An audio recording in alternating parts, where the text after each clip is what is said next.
Thank you, Kate. Under threatening skies here in Southern Ontario for this, the official start of the second half of the CFL regular season and the second meeting in just over a month between the Edmonton Elks and Hamilton Tiger Cats. Ticats have the ball after the Elks turn it over on downs, starting with Taylor Powell at their 43, faking the handoff, dumping it off to the right to Tim White. He's talking about, of course, Scott Milinovich, new offensive coordinator. We'll be talking about him as the game goes on. 2nd and 6 now. Powell over the middle. It is caught. 45 and more. Duke Williams. He had 127 on the ground and 40 more, as you talked about. 167 combined in that game at Edmonton.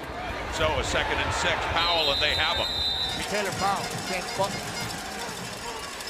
Faking it to Brooks. Rolling out to his right is Ford. And he gets rid of it early in this one, past the halfway point of the first quarter. Fake to Brooks, and dumping it off for Kyron Moore inside the 50. And the Ticats lost to the Alouettes. We get a 2nd and 9 now. Hamilton 49 for Ford. He completes that one down at about the 42. 1st and 10 of the Ticat 40. Tre Ford. He swings it out now to Kyron Moore.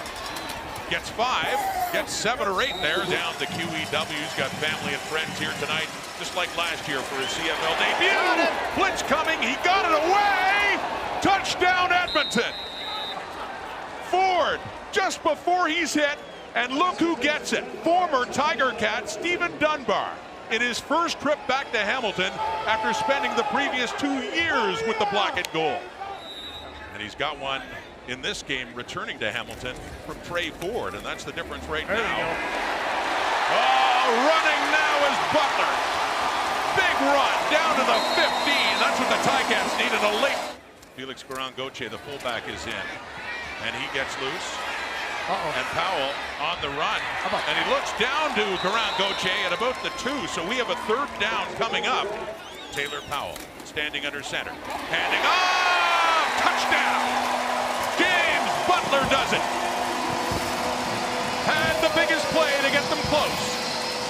And he finishes it off. And they have the 1-point lead starting at their 50 for Tre Ford. Sets up a draw to Kevin Brown. 2nd and short yardage situation for Taylor Cornelius, passing of it. Open receiver. Oh, what a play here. A.C. Leonard. Taylor Cornelius reaches across, breaks the plane, touchdown Elks. He had to use all 6'5" of his frame there and point the ball over the goal line to get there because his legs were on the 3 and the ball was in the end zone. That guy is a football player. He can sling it all over the yard, and heck, Crichton Trophy winners, those 2 guys. And Ford is back in, and another big completion to Steven Dunbar. Steven Dunbar, gain of 47. On the ground, Kevin Brown driving for Tre Ford. The touchdown pass in this game, and he breaks free, and he gets rid of it for touchdown number 2, Steven Dunbar. They're so worried about his legs, and I think they're spread out over the field, and he's so quick, and he bounces, and he breaks the pocket, and he finds a wide open Steven Dunbar just sitting there. Back in their Montreal days, Jones said he'd make the dinner, and Milanovic would get the drinks, and they'd talk football all night. Well, here's Butler, who inches away from another 1st down. 52 seconds on the clock as Powell. He gives it to Butler. 1st down and more. James Butler still breaking tackles. 37. Clock is ticking.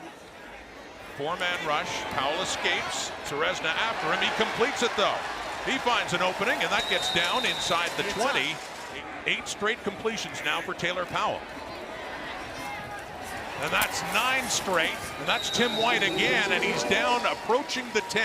Orlando Steinauer now to bring in Leggio as Vedvik puts it down, and Leggio does put it through. Pairing it was with Danny McManus and watching them do their thing. Here's Tre Ford trying to do his thing, but Casey Sales has other plans. 4, they're down to their 2. 2nd down, 4.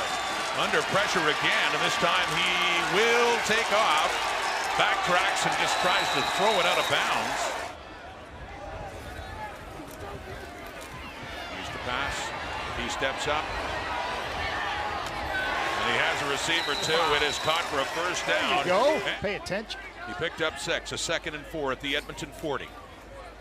Hands off to Butler. Right side has a hole. Hits that hole and then drives for more. Keeps those legs chugging. It gets interesting, especially for an Edmonton team that has not been able to win yet this year. Bring the heat. That'll help them out as they push them back. This came over last week in a trade with Saskatchewan. For that. Oh, it really took a break left. It started straight down the middle. And here's a return by C.J. Sims. Takes it out, gets it across. Likes that of his young quarterback. And Powell liked that kind of instruction he's been getting, and he goes to work. Here he completes it to Tim White up at the 30. A nice catch. He went up for it. They wanted the wind in the fourth quarter. They have it as it begins. Down 12, throwing to the left, completing it to Tim White. Can the Cats come back? Can the Elks hang on? Fourth quarter questions. Powell escapes to the right with Seresna giving chase and Curtis. He takes off. He gets a first down for the Ticats. So second down at the Elks 25. Early fourth quarter. Powell looks end zone again. This time the other way for Duke Williams. This one just past 32 yards for Mark Leggio. And he missed it again. He is having a rough night. He misses that one left as some booze rained down and some frustration. The Elks trying to close in on their first victory of the season, leading by 11. Just over 11 minutes in the fourth quarter, and that is Dunbar. Faking to Brown, wide open is Manny Arsenault. And Arsenault takes it down inside the 20. Also, a chance to kill more clock. Look at that. And they go on the sweep there to Kyron Moore, who gets it down near the 10. But short distance. Yep. And it's put down by Julian. And it is up and it is through. 4.5 minutes on the clock. A 14-point lead. Trying to hang on for that first victory. McAllister. Sometimes bye weeks give everybody a bit of a break, but this one's been awful for him, and staring down another loss by the looks of things right now, unless there's a comeback. And there's a guy who picks up a sack, coming back in his home area. Went to school at Waterloo, grew up in Niagara Falls, and there you go. There we go again. Now the last one was negated, and this time burst of nerves and still lots of family and friends wanting tickets to watch him. Don't know how many stuck around. I'm sure that contingent did. And yeah, you're 2-0 here. Yeah, it's good.